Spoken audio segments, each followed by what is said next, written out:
News সত্যের পাশে সময়ের কাছে সুখবর নিয়ে এলো হামজা ফ্যাশন।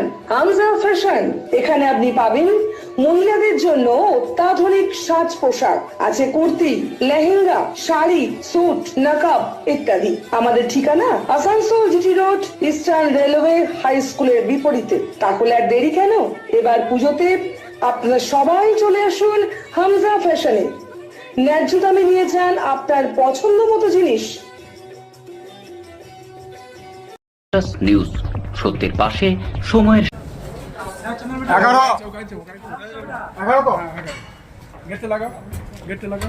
গত 14 ফেব্রুয়ারি কিশোরীর গণধর্ষণ কাণ্ডে 4 জন যুবকের বিরুদ্ধে মামলা করা হয়।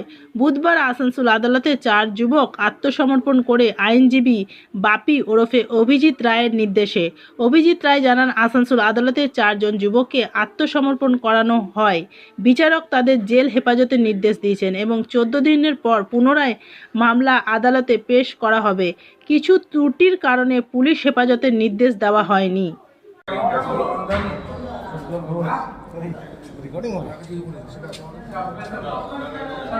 दादा একটু জায়গাটা দাও।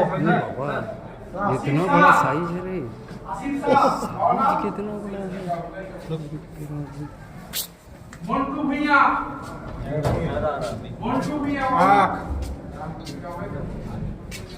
कालीन साहब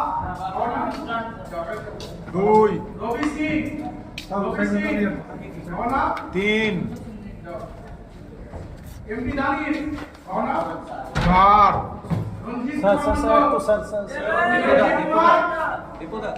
রঞ্জিত কুমার মন্ডল 5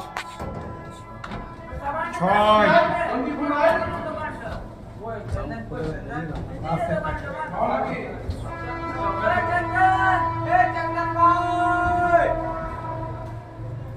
आकाश बिन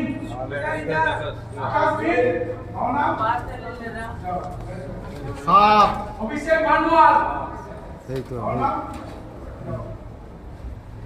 रोहित रॉय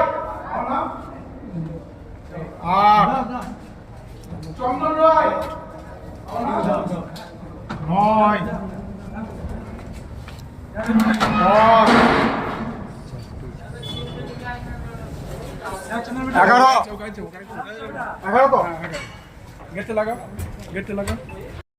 নিউজ সত্যের পাশে সময়ের গ্রিন আসানসোল, ক্লিন আসানসোল। আপনাদের শহর আসানসোলকে রাখুন সবুজ ও সতেজ, আর থাকুন সুস্থ ও স্বাস্থ্যবান, কারণ হেলথ ইজ ওয়েলথ। शहर आपका अपना है, इसे साफ रखना हमारा दायित्व है। দিনের পর দিন পরিবেশ দূষণ বেড়ে যাচ্ছে। এর কারণ শুধুমাত্র আমরাই এবং আমাদের অভ্যাস, যার কারণে আমরা নানান রকম রোগে আক্রান্ত হচ্ছি। তাই আপনার আশেপাশের এলাকা পরিষ্কার রাখুন এবং থাকুন সুস্থ। आसुसोल नगर निगम द्वारा जनहित में जारी।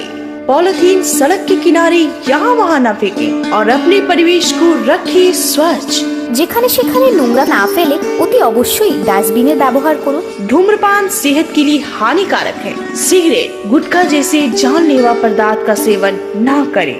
संकल्प लें, ना धूम्रपान करेंगे और ना ही करने देंगे। মাত্র কয়েকটি পদক্ষেপ আপনার শরীরের জন্য, যার ফলে আপনি থাকতে পারেন চিরসুখী ও স্বাস্থ্যবান। তাহলে সবাই আসুন, মিলে জাগরিত হই এবং প্রচুর পরিমাণে গাছ লাগাই। Green Asansol, clean Asansol. News সত্যের পাশে সময়ের আজকে 4 জন যে গণধর্ষণ কাণ্ডে 4 জন অভিযুক্ত কোর্টে সারেন্ডার করলেন, কি দাঁড়ালো, আজকে কি হলো শুনানির পরে?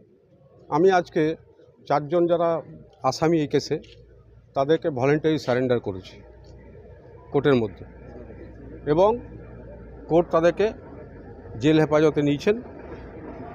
ইন দ্য মিন টাইম পুলিশের তরফ থেকে একটা রিমান্ড প্রেয়ার করা হয়েছিল, 10 দিনের রিমান্ড চেয়েছিল, কিন্তু যেহেতু প্রসিডিওরে কিছু গণ্ডগোল থাকার জন্য সেই রিমান্ড প্রেয়ারটা কেপ্ট ইন দ্য রেকর্ড আছে। নেক্সট হিয়ারিং ডেটটা 14 দিন পরে দিয়েছে। যদি এর মাঝে কোনো প্রেয়ার আসে তাহলে আমাদেরকে জানিয়ে সেই হিয়ারিংটা হবে রিমান্ডের জন্য। তো 164 হয়েছে আজকে ভিকটিম গার্লের 164 হয়েছে। তো এর মধ্যে কি আপনারা আবার বেলের জন্য কিছু অ্যাপ্লাই করবেন? এখন আমরা বেলের অ্যাপ্লাই করিনি, আগে রিমান্ড প্রেয়ারটা হোক, তারপরে আমরা বেলের অ্যাপ্লাই করব। পুলিশ কি নিজেদের হেফাজত নেওয়ার জন্য আবেদন করেছিল আদালতে? আজকে আবেদন করেছিল, সেই আবেদন ঠিক ছিল না, টাইম মতো হয়নি বলে আজকে কোর্ট ওটা অ্যালাউ না করে কেপ্ট ইন দ্য রেকর্ড রেখেছে। ওটা হিয়ারিংয়ের জন্য একটা টাইম দেবে, তারপর যদি পুলিশ আবার প্রেয়ার করে তখন সেটা হিয়ারিং হবে। আপনার নাম?